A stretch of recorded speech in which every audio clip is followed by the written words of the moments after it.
Bom dia, começando mais Saúde na TV, iniciando o mês de novembro e vamos falar do Novembro Azul. Depois do Outubro Rosa, entra o mês novembro, que é o mês de conscientização do câncer da próstata, que é o Novembro Azul. E nós vamos estar cobrindo todo no mês de novembro, falando um pouco da conscientização, falando um pouco do câncer de próstata. E nesse programa, recebemos aqui o Dr. Agostinho Brandão, que é urologista, e o Dr. Norberto Paes, que é radio-oncologista. Bom dia, Dr. Agostinho, seja bem-vindo a Mais Saúde na TV.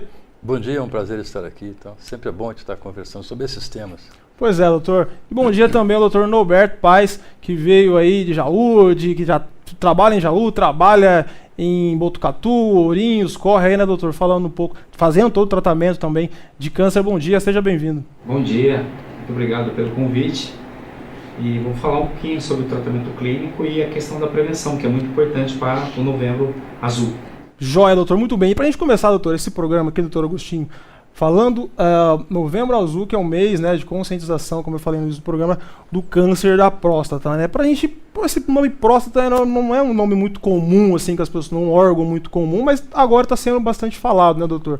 Pra gente começar aí, o que seria, na verdade, a próstata em si? A próstata é uma glândula, né, do homem, pesa em média 20 gramas, tem a função principal de fertilidade. Ah, de fertilidade. De fertilidade. Por incrível que pareça, é um órgão mais da fertilidade, tratando dos espermatozoides com as suas secreções de fosfato, de cálcio, etc. Dando saúde, então, é um órgão mais para a fertilidade. Embora seja muito ligado com a sexualidade. Reprodução, né? Aí tá tudo. Exatamente. Tudo envolvido. Doutor, agora então, a gente tem aqui uma breve explicação, né, do que é, na verdade, a próstata, né? Esse esquema aqui está muito bom, está muito ilustrativo. A próstata, então, vamos pensar numa maçãzinha aí de 20 a 30 gramas. Logo abaixo. De uma maçã? É mais ou menos isso, exatamente. Logo abaixo da bexiga, né? Tem aqui a bexiga, tem a próstata e a nossa uretra, tá? A uretra passa exatamente dentro da próstata. Daí, todos os sintomas que porventura possam vir de um tumor benigno ou maligno, provém desse aumento ou não do tamanho da próstata e estrangulando ou não essa uretra. Tá? Então é mais ou menos isso. Doutor, a uretra, ela é, com linguagem popular, ela é o caninho que sai da bexiga que passa a urina? Exatamente, tem a bexiga, tem a uretra, é a parte oca, né? Uhum. Desde lá de cima do rim, você pegar o ureter, a bexiga, a uretra, é a parte oca que só serve para eliminar a urina, certo? E se a próstata, ela passa como um túnel no meio da próstata, alguns problemas que a próstata possa ter, pode influenciar nesse fluxo urinário, nesse fluxo da micção. Joia, doutor, a gente tem uma participação das ruas, aí o pessoal já começou ativo no nosso programa. Vamos dar uma olhada na primeira pergunta do programa. Existe uma idade que a pessoa tem mais chance de ter câncer de próstata? E aí, doutor, tem uma idade? É uma idade que a gente fala, a idade provecta. Quanto mais o câncer de próstata é diretamente proporcional, ele é mais comum nas pessoas de mais idade, certo?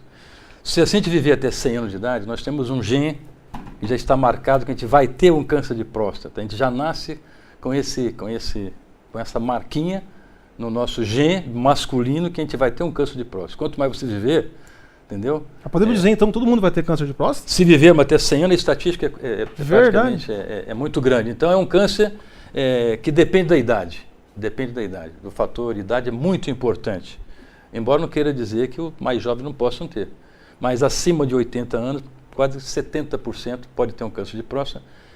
E dificilmente vai morrer desse câncer de próstata. Essa que é o grande problema nosso. Legal, a gente tem mais uma participação da rua. Vamos dar uma olhada. O câncer de próstata é hereditário? E aí, doutor, acabamos de falar agora da hereditariedade, né? Sim. 10% de todos os casos são hereditários. Ou seja, naqueles pacientes que o pai ou o irmão já tiveram câncer de próstata, a chance passa a ser muito maior. Então essa questão de hereditariedade é bem importante no câncer de próstata. Isso faz com que a pessoa tenha que fazer a prevenção com uma idade menor, para o homem em torno dos 40 anos nessas situações. Joia, eu vou chamar um intervalo, daqui a pouco eu volto para a gente estar falando um pouco mais sobre o Novembro Azul, um pouco mais sobre a próstata. Joia? Daqui a pouco, estamos de volta. agora a gente vai pro Mais Saúde Já. E você tem algum recado para dar? Fique esperto com o púlpito do Mais Saúde Já. Manda aí.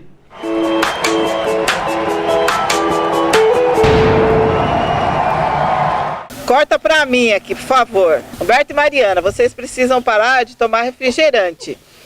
Porque é prejudicial à saúde, faz mal, tá? Então, quando vocês chegarem aos 40, vocês já estão pra lá de uma rolha, certo? Gabriela, como você é uma bailarina, você tem que parar de comer doce. Beber guaraná, essas coisas gordurosas. Não pode, amiga. Você é uma bailarina. Olá, Lilian, aqui é sua mãe te dando um recado. Favor, comer melhor, porque você come muito mal. Poliana, amiga, você tá dormindo muito. Acorda pra vida, amiga, caminha. Ô, Billy, para de dormir demais. 19 quilos depois que casou, aí é demais, hein? Pra minhas amigas que estão muito gordinhas, troca o chocolate pela barrinha de cereal. Ei, que belo exemplo, é isso aí, trocar a barra de chocolate pelo cereal.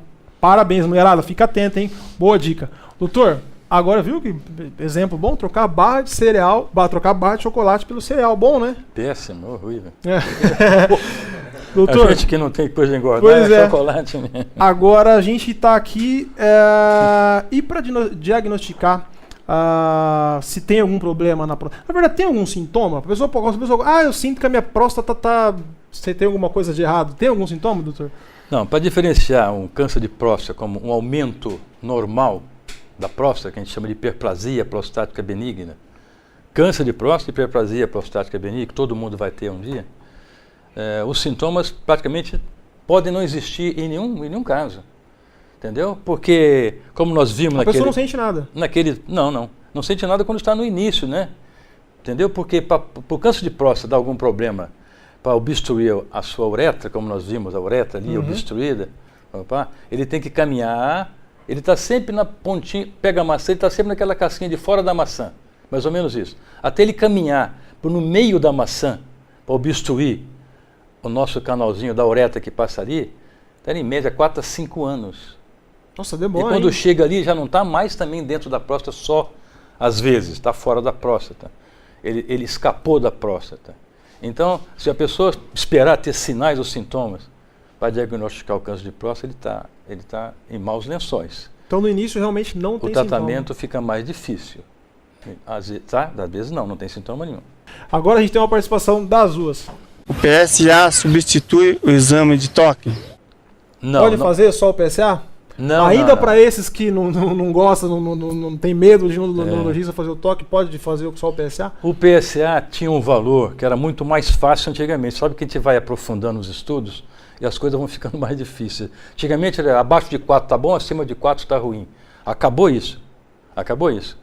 Nós sabemos que o PSA tem um erro de 25%. O que é isso? Você examina 1.000 homens, para ter uma conta bem boa para todo mundo entender. 1.000 homens faz o PSA em todos eles. Vão dar todos normais. Normal que eu falo é mais ou menos 2, o corte hoje é 2,5 para baixo. O corte que a gente fala é tolerável de normal. 2,5 para baixo. Todos eles, 1.000 homens, deu abaixo de 2,5. Mas 300 podem ter câncer de próstata. Porque o erro é 25%. 25% é muito erro. É muito erro. E a margem é muito alta. A margem é muito alta. E o toque retal não vai dar 100%. O toque mais PSA não dá uma segurança de 100%, mas vai a 90 e tantos por cento.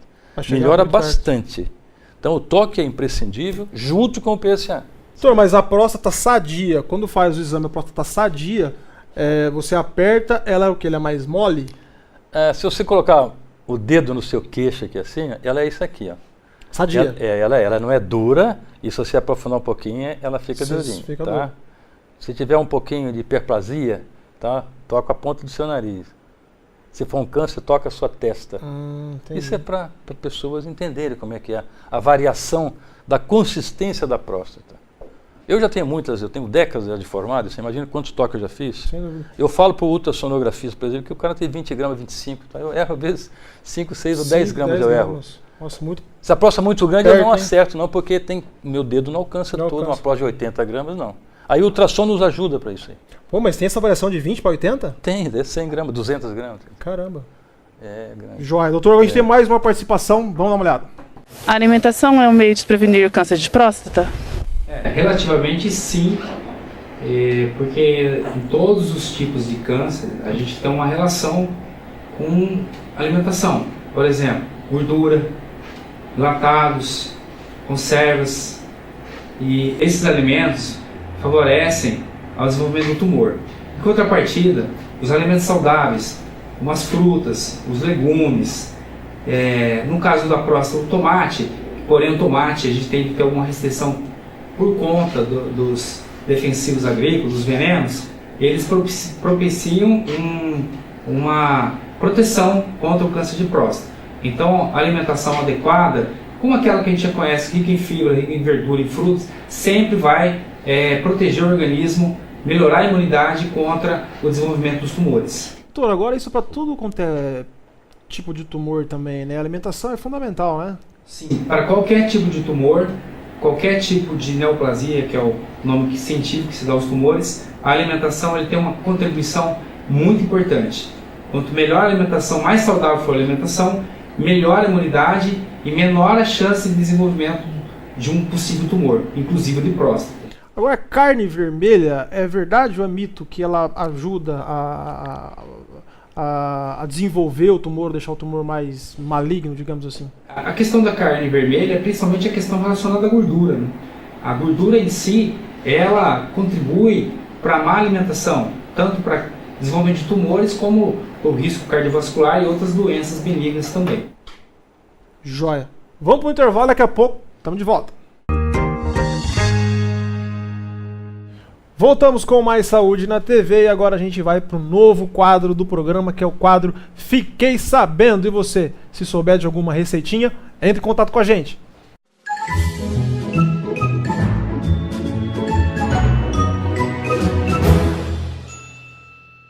Oi pessoal, meu nome é Amanda, hoje eu vou participar do quadro Fiquei Sabendo e eu vou ensinar uma receita que minha avó fez pro meu tio que estava com tosse e com gripe.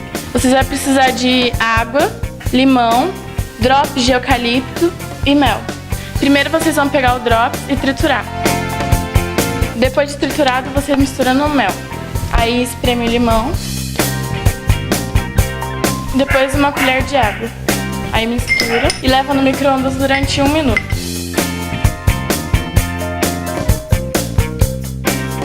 Tá pronto. O drops fica meio durinho mesmo, mas ele vai dissolver. E ele pode ser tomado 3 vezes ao dia, uma colher de café até melhorar. Essa é a receita que eu fiquei sabendo e espero que tenha gostado. Até a próxima.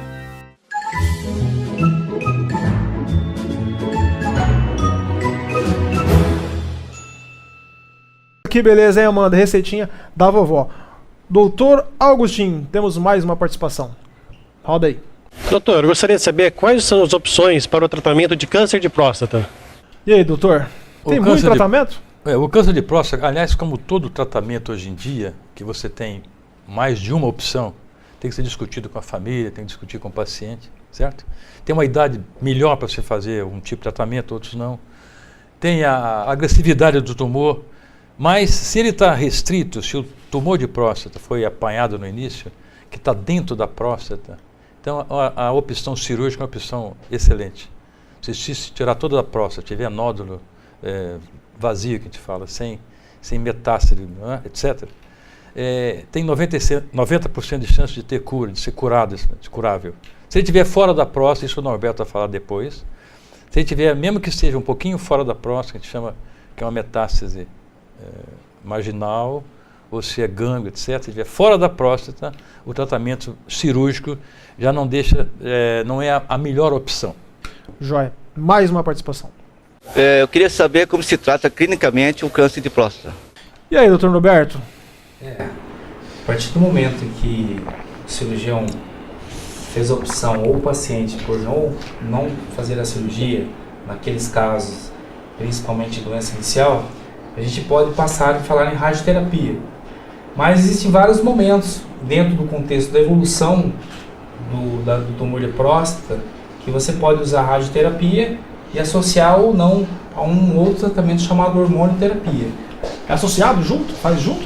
Com a radioterapia? Pode ser feito junto.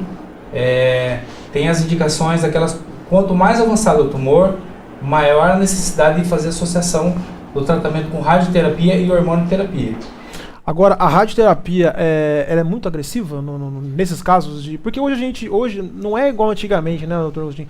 Antigamente, as pessoas tinham muito medo, né? Entrava radioterapia, quimioterapia, não sei se é o caso da próstata, mas as pessoas tinham muito medo. Ainda tem, né, muito medo, mas parece que hoje está menos agressivo fazer do que alguns anos atrás. Sim.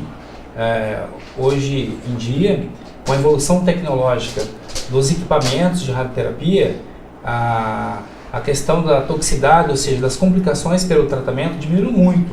Então, a pessoa faz o tratamento e o índice de sofrimento é cada vez menor. Isso é uma questão importante. Sofre menos. Isso. O paciente faz o tratamento com radioterapia, ele tem grande chance de ficar curado e ter poucos efeitos colaterais. Isso é uma questão natural da própria evolução tecnológica dos equipamentos que fazem o tratamento com radioterapia. Agora, tem alguma complicação, doutor? Existem complicações ali quando está fazendo a radioterapia? Existem, mas como eu falei, com a evolução tecnológica, essas complicações diminuem bastante. Porque você consegue prever, você faz um tratamento virtual primeiro hoje, você já sabe possivelmente a dose que chega de radioterapia no tumor e nas estruturas ao redor do tumor. E isso aí faz com que você tenha como manejar essas complicações antes de tratar o doente. E naqueles casos que porventura ainda acontecerem as complicações, a gente ainda trata as complicações com o decorrer do tempo.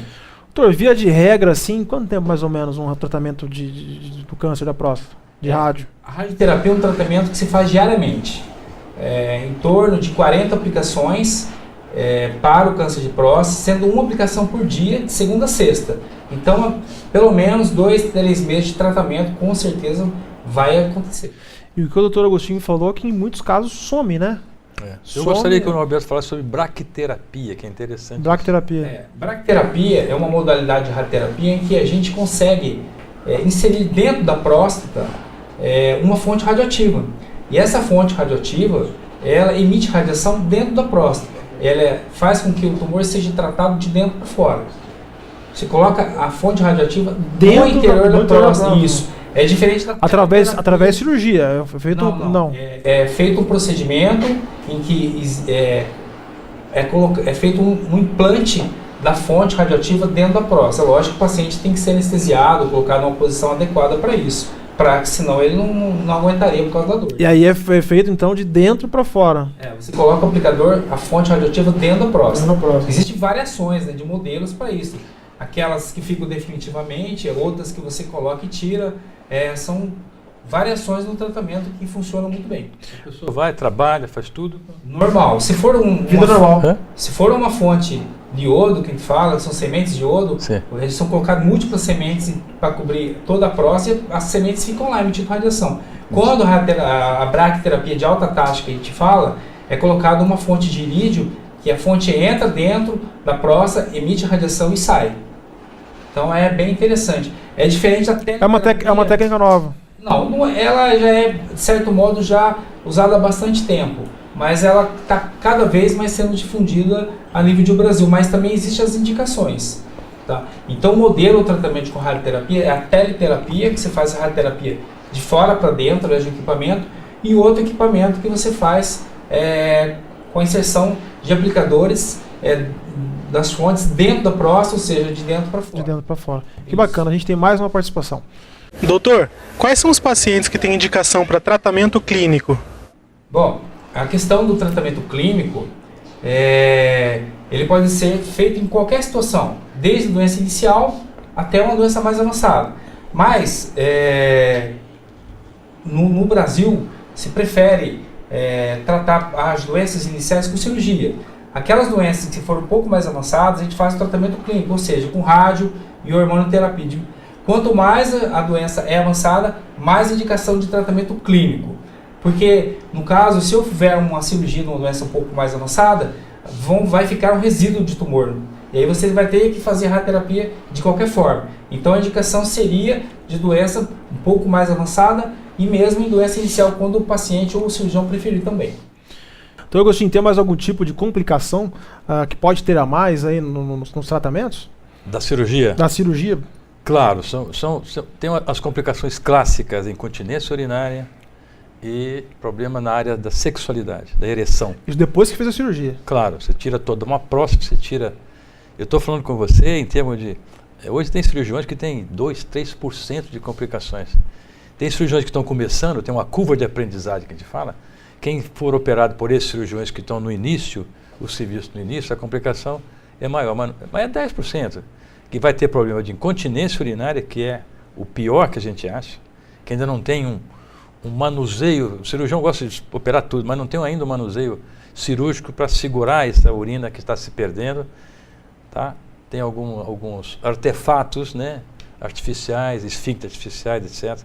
Que ajudam, mas ainda é um resultado inseguro. E tem a parte da sexualidade, que pode demorar até 1 ou 2 anos para a pessoa voltar. Para a pessoa voltar a ter uma vida sexual normal. Até regularizar aquela situação de edema, de alguns vasos sanguíneos serem restabelecidos, etc. Por isso que se dá já remédios assim, no primeiro pós-operatório já começa a dar aquelas medicações conhecidas para se estimular uma ereção, a noturna e tal, para a pessoa apenas voltar a ter ereção normal. Voltar a ter ereção. Agora, é muito importante a pessoa não chegar, sempre fazer a prevenção, né? Todos os médicos, todos os profissionais que passam aqui pelo programa falam sempre, batem sempre na mesma tecla de prevenir, né? Mas agora, como fazer prevenção? Acho que depois, descobrindo, né, bem no início, acho que é o grande segredo, né? Sim. E você sabe que para todas as doenças, a gente que é médico, né? A pessoa que mora no sítio, que come alguma coisa bem sem adubo, etc., mais tranquilo, vai ter menos câncer de próstata, vai ter menos câncer de qualquer coisa, vai ter menos infarto, etc., né? Basta ser esperto, fazer os seus exames todo ano. Mas até isso, você falou da carne vermelha, né? Sim. Para litíase urinar, para pedrinha no rim, é importante não se comer muita carne vermelha. Entendeu? Uma vida saudável, menos câncer, menos tumor, menos isso. O Instituto Nacional de Câncer, ele coloca que a incidência anual de novos casos de câncer de próstata é em torno de 60 mil casos. De morte, 12.700 em 2010. A estatística que estava falando por ano. Né? Porque quando o tratamento falha no controle local, ou seja, quanto a doença ainda está na próstata, tanto a cirurgia quanto a radioterapia falham, a doença ela pode se disseminar. Ela vai muito comumente para os ossos e depois ela se dissemina de uma forma para as outras estruturas. Ou seja, ele começou na próstata e se dissemina através do corpo. Isso no corpo chega a um ponto que o paciente com doença óssea, ele tem dor, ele tem fratura, ele tem muitas outras complicações. Nesse momento que se faz tratamento clínico também, com radioterapia para os ossos, com hormonoterapia para evitar que a doença progrida ainda mais rapidamente, com orquiectomia, que é a retirada dos testículos, para tirar o estímulo hormonal, que é a testosterona. Então, o contexto é grave na medida que você não consegue controlar a doença na próstata. E isso se consegue mais efetivamente falando quando você dá o diagnóstico bem no início. Então, isso é importante fazer prevenção. Né? Faz a prevenção, diagnostica a doença, faz o diagnóstico da doença no início e a chance de cura passa a ser muito maior. Isso que é o diferencial. E o câncer de próstata, o Norberto sabe mais das estatísticas do que eu, é o mais comum, né, no homem, mas o que mais mata é o de pulmão. É isso? Sim, câncer de pulmão é o que mais mata. Então, o câncer de próstata está em segundo lugar em termos de morte no homem. Mas, em primeiro lugar, é o câncer de... Cigarro? É o mais comum. Cigarro? O câncer de pulmão também é daqueles que tem um imprintzinho ali no nosso genoma. Você vai ter câncer de pulmão também, cuidado. Se você ainda fuma... É pior ainda. Você está dando... Porque assim, o câncer de próstata, a evolução dele é mais lenta. Você vai ter mais mecanismos de controle. Então ele demora mais para matar a pessoa. O câncer de pulmão ele atua de uma forma muito mais agressiva, muito mais rápida. Então, o câncer de próstata ele é nos homens o que maior incidência, tirando os cânceres de pele, e o que mais mata é o câncer de pulmão, e o câncer de próstata está em segundo lugar. Muito bem, doutores.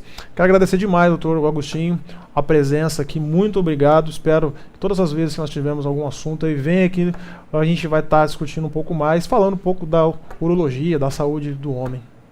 Muito bem. É um prazer sempre renovado. A gente gosta de explicar essas coisas, porque facilita até a chegada do doente para nós, a conscientização. Você imagina conscientizar as mulheres sobre câncer de mama? É muito importante. Sem dúvida. É um exame que elas podem fazer, né, em casa. Fazer o autoexame, o câncer de próstata, não Problemas da próstata, não esperar ter sintomas.